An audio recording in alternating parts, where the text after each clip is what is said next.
Nikola Jokic is once again leading the race for the NBA's Most Valuable Player award, potentially claiming the honor for a third straight season. His dominance highlights just how far ahead he is from the rest of the league. In fact, the MVP title is starting to feel like his personal property. But with greatness comes backlash, as Jokic continues to shine. Some critics are beginning to show signs of what many believe is voter fatigue, or maybe something more personal. Jealousy, even. It's not every day you see a slow, unassuming big man make the game look effortless. And that stings for some, one of the loudest voices of dissent. Former NBA player and current ESPN analyst, Kendrick Perkins. Let's take a closer look at what Perkins and a few others have been saying about Jokic. Do their points hold any real weight? Spoiler alert, not really. But to be fair, let's respond to their arguments with professionalism and facts. Here's how Kendrick Perkins kicked off his criticism. Is it Uchi-Wally or is it one mic? That's what Jay-Z said.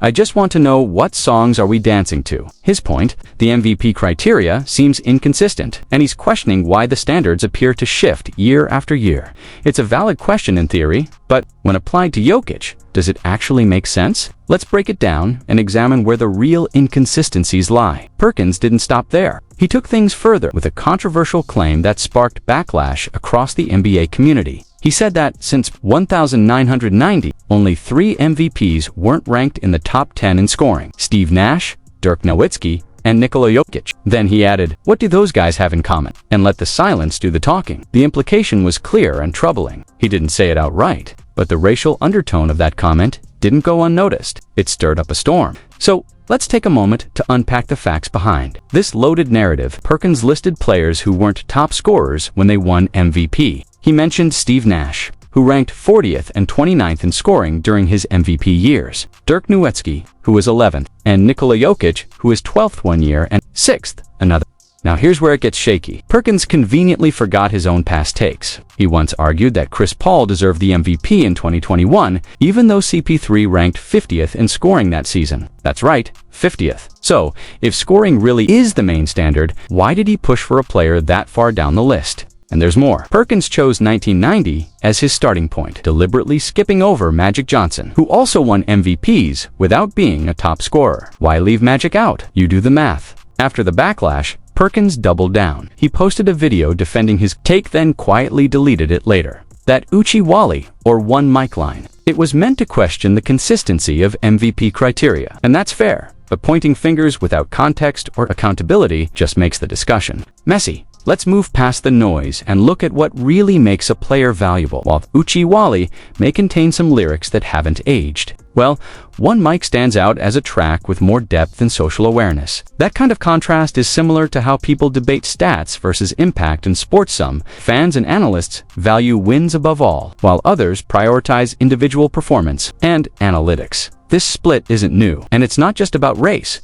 despite what some might assume. As Kendrick Perkins often says, carry on. But he himself is firmly in the eye test. Campy trusts what he sees over what the numbers say. Meanwhile, Redick's colleague on First Take wasn't about to let that slide. Fired up, Redick dismantled Perkins' argument using both stats and the eye test. I know you're not a fan of advanced numbers, JJ began, but I've got to use a few here. He explained that we can now measure which players create quality shots for their teammates, and Nikola Jokic ranks among the top 5 in that category. Redick emphasized that Jokic doesn't just play randomly, he reads the defense. If he's doubled, he finds the open man. If the help comes early, he swings it to the corner for the most efficient shot in the game. A wide-open corner 3. That's not just stats, it's smart basketball. Perkins, of course, wasn't going down quietly and responded with his usual fire. But Redick made one thing clear. Understanding the game today means looking beyond just what the eyes see. Kendrick Perkins recently expressed confusion over the MVP criteria, admitting he no longer knows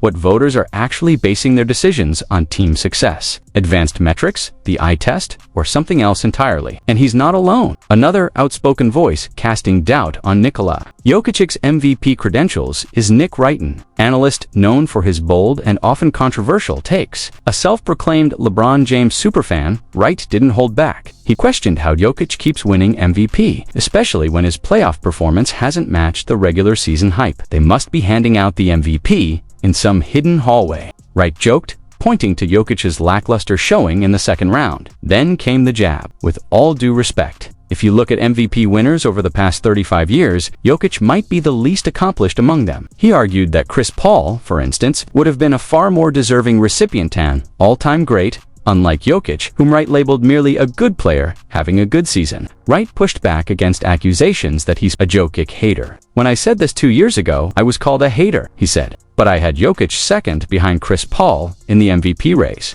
And Chris Paul went on to sweep him in the playoffs." It's clear the debate around MVP standards and Jokic's place in NBA history is far from over. Let's clear something up, because this argument keeps popping up, and it really shouldn't. The NBA's Most Valuable Player award is strictly a regular season honor. It's based on performance over 82 games, not what happens in the playoffs. So when critics like Nick Wright bring up postseason results to discredit Nikola Jokic's MVP case, the entire argument falls apart. Yes, the Nuggets were swept by the Suns that year, but Jokic still delivered standout numbers, averaging 25 points, 13.3 rebounds, and 5.8 assists. He led Denver in all 3 major statistical categories during that series. That's not underperforming, that's carrying, and as much as Chris Paul led the Suns to victory, postseason success simply isn't a factor in MVP voting. So CP3 dominating in the playoffs doesn't suddenly make him more deserving of the award that was handed out before the playoffs even began, when someone like Nick Wright blurs the line between regular season accolades and playoff results. It's probably best to just tune them out. But of course, that won't stop the takes from rolling in. Wright has doubled down too. "Last year I said 2 guys in the West were carrying average squads, Jokic and Luka. He claimed people called me biased. Said I favored Luka. Luka was just better." And that's the core of his argument.